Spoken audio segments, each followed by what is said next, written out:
Pleasant good evening. Welcome to Emo Nightly News every moment online. In tonight's news headlines, Ministry of Environment launches Mondiabote National Park boundary demarcation and buffer zone project. Matthew St. Rose celebrates 100th birthday surrounded by family, friends, and well-wishers. St. Lucia Tourism Authority announces multi-year partnership with Arsenal Football Club. DAPD elects new board and launches membership outreach drive. Pope Leo XV welcomes US-Iran agreement and appeals for peace in Ukraine. More than 20 Dominican referees complete CONCACAF training program. And 4 schools advance to semi-finals of Primary Schools Netball Festival. Details of these stories and more coming up next. Stay with us.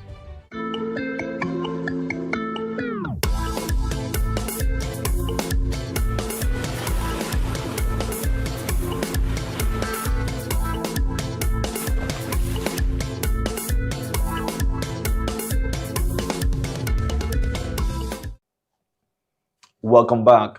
I'm your presenter, Rick Francis, and this is a news broadcast for the 17th of June, 2026. In local news this evening, the Ministry of Environment has launched a major initiative to strengthen the protection and management of the Mondiabote National Park through the demarcation of its boundaries and the establishment of a buffer zone. The project is being implemented under the Leveraging Ecotourism for Biodiversity Protection in Dominica project, funded by the Global Environment Facility and supported by the World Bank and the Government of Dominica. Dominican consulting firm Environment Direct Consulting Inc., led by Dr. Camille David, has been contracted to carry out the assignment.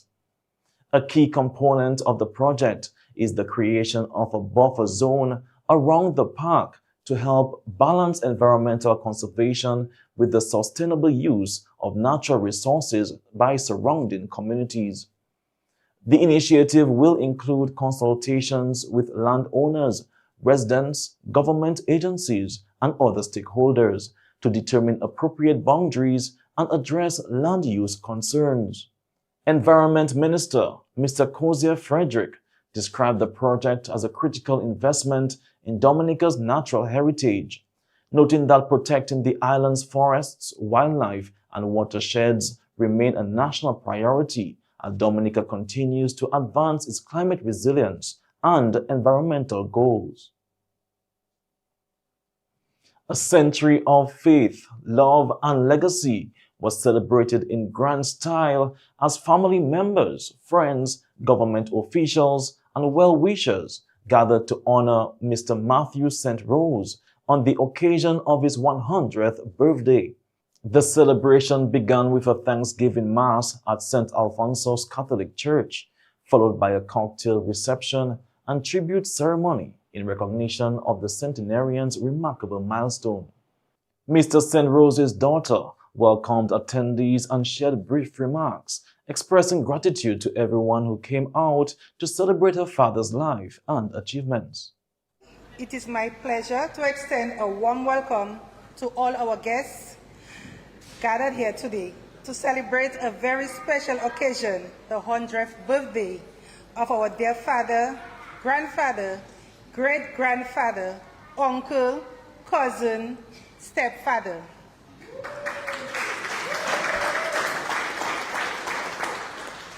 We are deeply honored by the presence of our distinguished dignitaries, Her Excellency the President of the Commonwealth of Dominica, Mrs. Sylvanie Burton and Mr. Burton.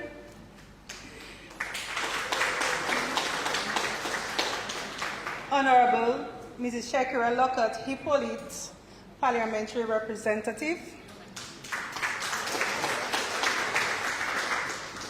Mrs. Josephine Dublin Prince, President of Council on Aging. Father Elton Later, families, friends, and well-wishers. Your presence here today reflects the love, respect, and admiration that surround this remarkable individual, Matthew St. Rose, our dear father. Reaching 100 years of age is an extraordinary achievement. It is a century filled with experiences, challenges, not only a birthday, but also a legacy of strength, perseverance, faith, and service. As we come together to mark this historic milestone, let us take this opportunity to reflect on the blessings of a long life and to express our gratitude for the many contributions our celebrant has made to family, community, and the country. Minister of State in the Ministry of Health, Honorable Cassandra Williams, congratulated Mr. St. Rose and highlighted the significance of celebrating his enduring legacy and unwavering faith in God. She also emphasized the importance of cherishing and supporting centenarians so they can continue to live with dignity and purpose. I extend heartfelt congratulations to Mr. St. Rose on reaching this extraordinary centenarian milestone. 100 years is more than a measure of time. It is a testament to resilience, faith, perseverance, and the countless experiences that shape a life well lived. Mrs. St. Rose has witnessed a century of change, growth, challenges, and triumphs. Through it all, he has remained a cherished member of his family, community, and nation. Today we celebrate not only his longevity, but also the legacy he leaves for future generations. His life stands as a reminder of the importance of hard work, commitment to family, service to community, and unwavering faith in God. The wisdom gained over 100 years is a treasure that cannot be measured, and we are grateful for the example he continues to set. As a ministry, we recognize the invaluable contributions of our senior citizens. Their stories teach us where we have come from, and their experiences help guide where we are going. It is therefore our responsibility to ensure that our seniors are respected, protected, and supported so that they may continue to live with dignity and purpose. Vice President of the Council on Aging, Josephine Dublin Prince, also extended congratulations to Mr. St. Rose, acknowledging his contribution to society and the inspiration he provides to younger generations. So on behalf of the Dominica Council on Aging, we want to extend warm congratulations and best wishes to Mr. Matthew St. Rose as he celebrates this remarkable milestone. And this milestone is his 100th birthday. Reaching 100 years is an extraordinary blessing. It is a testament to the life that has witnessed generation of change, of wisdom, which he has contributed to not only his family, but community and country by extension. So today, we join with his loved ones and well-wishers to give thanks for this precious gift. Parliamentary Representative Honorable Shakira Hippolyte reflected on Mr. St. Rose's roots and upbringing, paying tribute to his journey and the positive impact he has had on his community throughout his lifetime.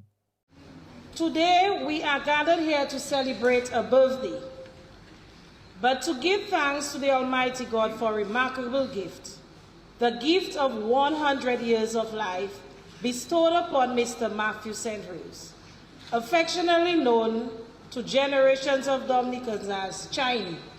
I'm not too sure if it's because of his eyes or his size. 100 years is much more than a milestone. It is a testimony of faith, a testimony of endurance, a testimony of family, a testimony of community, and above all, a testimony of God's goodness and sustaining grace. When one speaks of 5154 Victoria Street, affectionately known as the Yard, one speaks of a very special area in Newtown.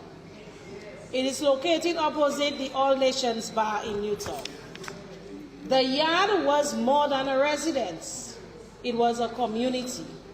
It was a village within a village. It was a place where neighbors became family and where everyone looked out for each other. At the heart of that environment stood Mr. Matthew St. Rose. He was among its brightest lights. His warm personality, infectious humor, and welcoming spirit made him beloved by all. And his generosity was often extended quietly and without recognition.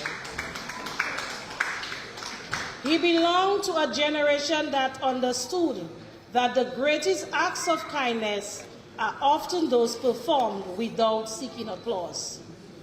President of Dominica, Her Excellency Sylvanie Burton, also delivered remarks stressing the need to care for and support the nation's senior citizens while recognizing the invaluable role they play in preserving history, culture, and family values. God has blessed Mr. St. Rose, and we give praise and glory to his name, because none of us can give the breath of life. None of us can say that we will get to 100 years. But God has seen it fit to bless him, and today we give praise and honor to God for that. We also give praise and honor to God for all our centenarians, every single one of them, because they have contributed to the development of our country in one way or the other. Today I can say that Mr. St. Rose has contributed. He has touched your lives and the lives of many people, either be it by himself, his relationship with you or your family, or members of his family, his children or his grandchildren. They've touched your lives. And so we give praise and honor to God for that. Mr. St. Rose is one of the centenarians that I see, like Father said in the Mass today, can surpass Mapampu. All he needs from us is TLC, tender loving care. And I am sure that God has seen him to 100 and God can see him to 130. The event featured several heartfelt tributes from relatives and friends, a special toast in honor of the centenarian, and the ceremonial cutting of the birthday cake. As Mr. Matthew St. Rose celebrates an extraordinary 100 years of life, his story remains a testament to faith, resilience, perseverance, and community spirit. His milestone serves as an inspiration to present and future generations. EmoNews extends heartfelt congratulations and best wishes to Matthew St. Rose and his family on this remarkable achievement. Also happening in local news, the Girl Guides Association of Dominica will hold its annual general meeting on Friday, June 19, 2026 at 4:30 p.m. at the Goodwill Primary School Auditorium under the theme, Honoring Our Roots, Proud Past, Progressive Future. The meeting will bring together guides, leaders, volunteers, and invited guests to review the association's work over the past year and discuss plans for its continued growth. The official session will be attended by President and Chief Guide, Her Excellency Sylvanie Burton, along with Mayor of Roseau, Lucy Bell Matthew. The program will include cultural performances, reports, awards, and a featured address by Brendaline Bazile, as well as remarks from Minister for Culture, Youth and Community Development, Honorable Greta Roberts. A key highlight will be the Chief's Commissioner's report by W. Valencia Webb, which notes growth in membership and increased participation in leadership training, community outreach, environmental projects, and youth development activities across the island. Following the ceremony, members will hold a business session that includes elections for several key posts, including Chief Commissioner, Assistant Chief Commissioner, International Commissioner, Treasurer, and Assistant Secretary Treasurer. The association says it remains committed to empowering girls and young women and strengthening guiding programs nationwide. And finally, in local news, the Dominica Association of Persons with Disabilities, DAPD, has announced its Board of Directors for the 2026-2027 term, following its 42nd Annual General Meeting held on May 27. Judy Sango and Natalie Murphy were re-elected to the board, while Jacinta Worrell was elected to replace outgoing Director Loic Charles. At a special meeting on June 4, officers were selected for the new term. Judy Sango remains President, Sonia Julian Blackwell is Vice President, Seraphine John Lewis is Secretary, and Natalie Murphy continues as Treasurer. The DAPD says the board remains committed to advancing the rights, inclusion, and opportunities of persons with disabilities across Dominica.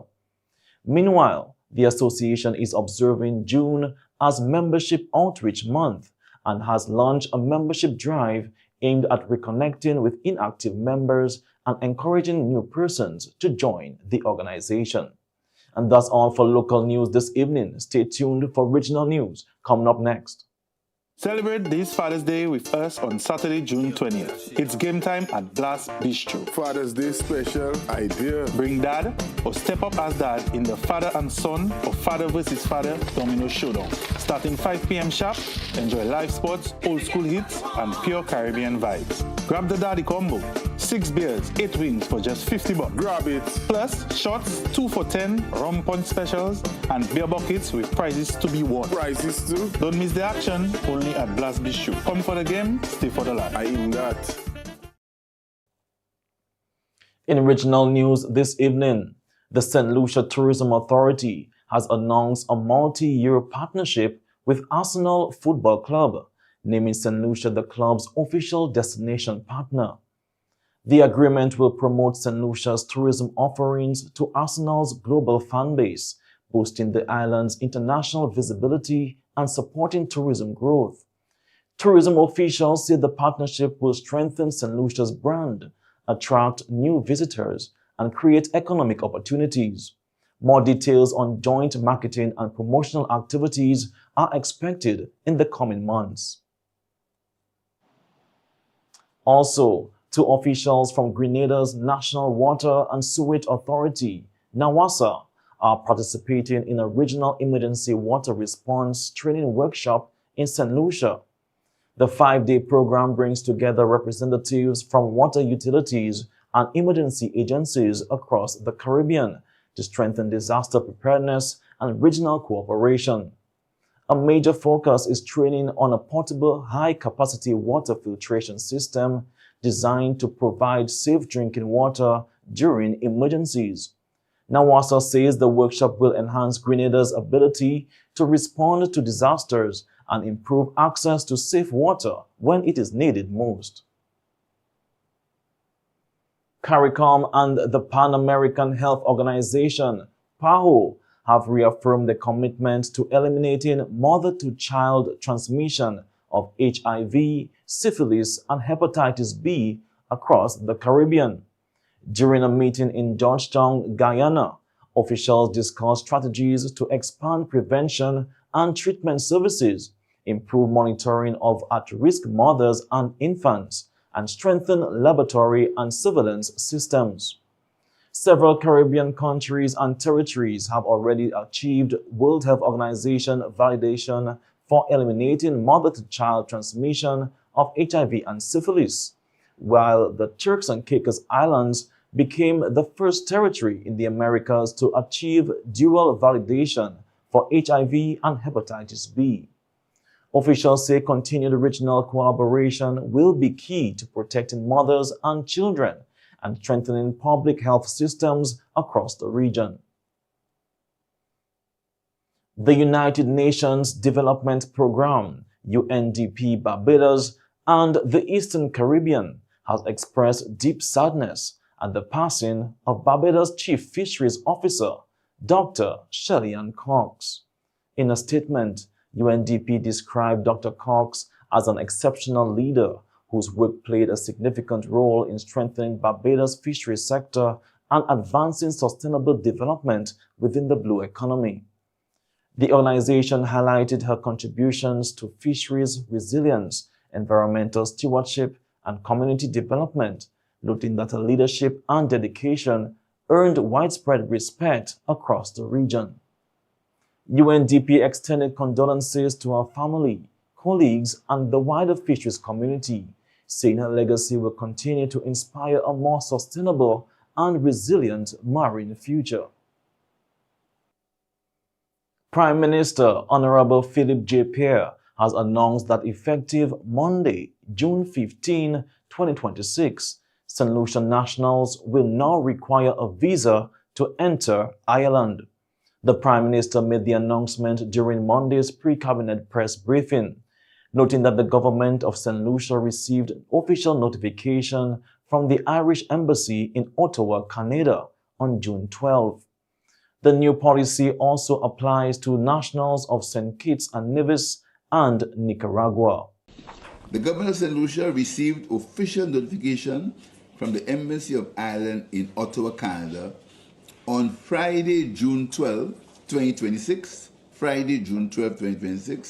informing that with effect from Monday, June 15, 2026, nationals of St. Lucia, St. Kitts and Nevis, and Nicaragua will require entry visas for entry into Ireland.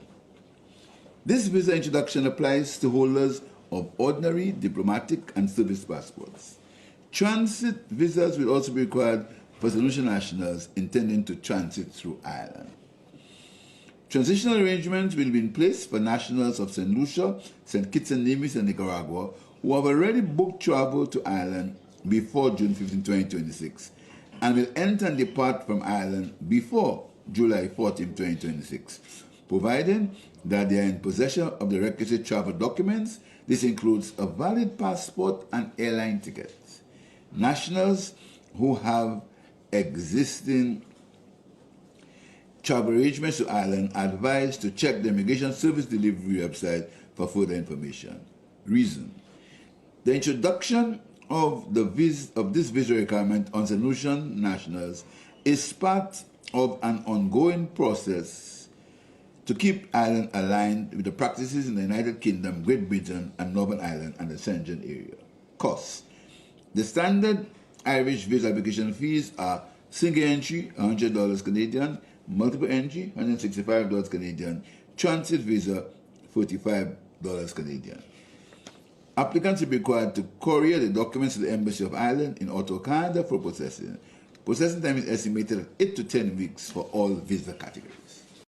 The government of St. Lucia is encouraging all nationals planning to travel to Ireland to familiarize themselves with the new requirements and apply well in advance of their intended travel dates. And that's all for regional news this evening. Stay tuned for international news coming up next.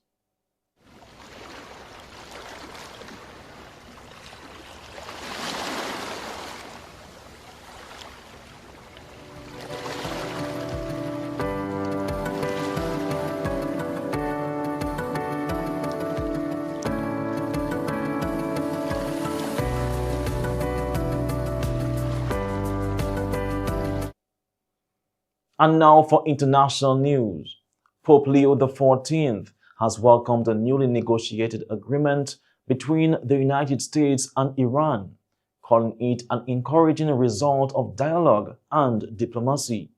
Speaking during his weekly general audience, the Pope expressed hope that the agreement, expected to be signed on Friday, will promote peace, stability, and greater cooperation across the Middle East.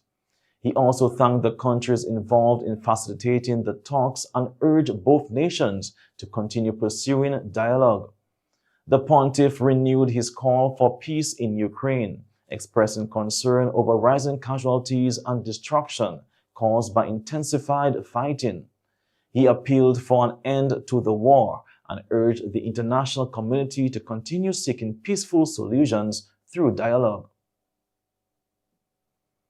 And sadly, one person has died and 5 others were injured after a small business jet crashed onto a highway in Laredo, Texas. Authorities say the aircraft went down while attempting to reach Laredo International Airport after the pilot reported mechanical problems. The jet crashed about 2.5 miles short of the runway, scattering debris across the highway and striking a vehicle during its descent. The 5 survivors were taken to hospital for treatment. 5 police officers were also injured during the rescue efforts.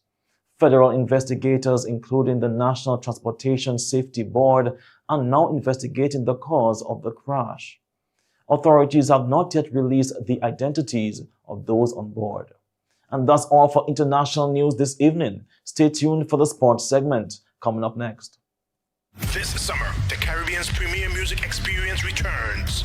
Welcome to the 28th edition of the St. Kitts Music Festival, featuring the incredible Kilani, Fantasia, Beres Hammond, Luciano, Soca King Marshall Montano, Soca Sensation Voice, and Vaughn.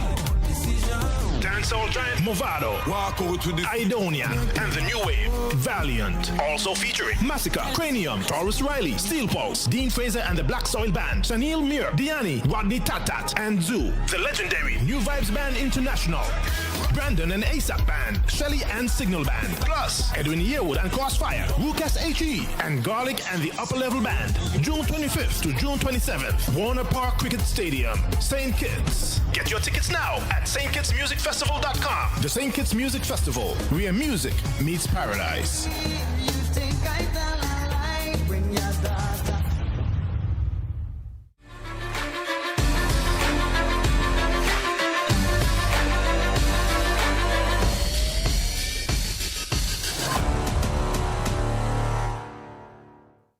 And welcome to the sports segment. The intermediate round of the Sports Division Primary Schools Netball Festival Developmental Division was held on Tuesday at the forecourt of the Windsor Park Sports Stadium, with 9 schools competing for places in the semi-finals. After a day of exciting netball action, 4 teams secured qualification to the next stage of the competition. Advancing to the semi-finals are Castlebruce Primary School, Seneca Primary School, Penville Primary School, and Kolio Kulibistri Combined School. The semi-final matches are scheduled for Thursday, June 18, 2026, and will be played at 2 venues. At Benjamin's Park in Portsmouth, Seneca Primary School will take on Penville Primary School. Meanwhile, at the Windsor Park Sports Stadium, Castlebruce Primary School will face the Kolio Kulibistri Combined School. Both matches are set to begin at 3 p.m. The Sports Division Netball Festival continues to provide young players with valuable opportunities to develop their skills, build teamwork, and gain competitive experience while promoting the growth of netball at the primary school level. Also in sports, more than 20 of Dominica's young and aspiring football officials are now better prepared to officiate league matches following the successful completion of a 3-day CONCACAF referees training program. The course, organized by the Dominica Football Association, DFA, in collaboration with CONCACAF, combined intensive classroom instruction with practical on-field sessions designed to enhance the knowledge, skills, and confidence of match officials. The training was facilitated by CONCACAF referee instructor Mr. George Ramsey, with support from assistant instructor Alexi Alvarez and fitness specialist Alan Morgan.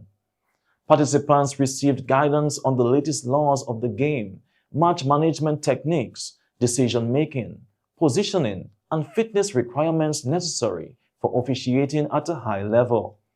A highlight of the program was the presentation of the official FIFA referee kit for 2026 to Dominica's lone FIFA referee, Clyde Cadet, in recognition of his continued service and achievements in football officiating. Officials say the program forms part of ongoing efforts to strengthen refereeing standards in Dominica and develop the next generation of football match officials. And finally, Austria opened its Group J campaign with a 3-1 victory over World Cup debutants Jordan. Romanos Kimid scored the opener, while Ali Olwan netted Jordan's first ever World Cup goal. Marko Arnautovic added a late penalty as Austria secured the win. England has called up defender Trevor Chalobah to replace the injured Tino Livramento ahead of today's opening match against Croatia. France began its tournament with a 3-1 win over Senegal, with Kylian Mbappe scoring twice to continue his record-breaking World Cup form. Defending champions Argentina defeated Algeria 3-0, with Lionel Messi once again playing a key role in the victory. Meanwhile, Iran is preparing for a crucial Group G clash against Belgium on June 21, after opening its campaign with a 2-2 draw against New Zealand. FIFA President Gianni Infantino met with the squad and praised the team's efforts following the match. And that's all for the sports segment this evening. Stay tuned for the weather report coming up next.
And this concludes tonight's news broadcast for the 17th of June, 2026. I'm your presenter, Rick Francis, and on behalf of the entire newscast, we say thank you for viewing. This is Emo Nightly News, every moment online. Have a good night.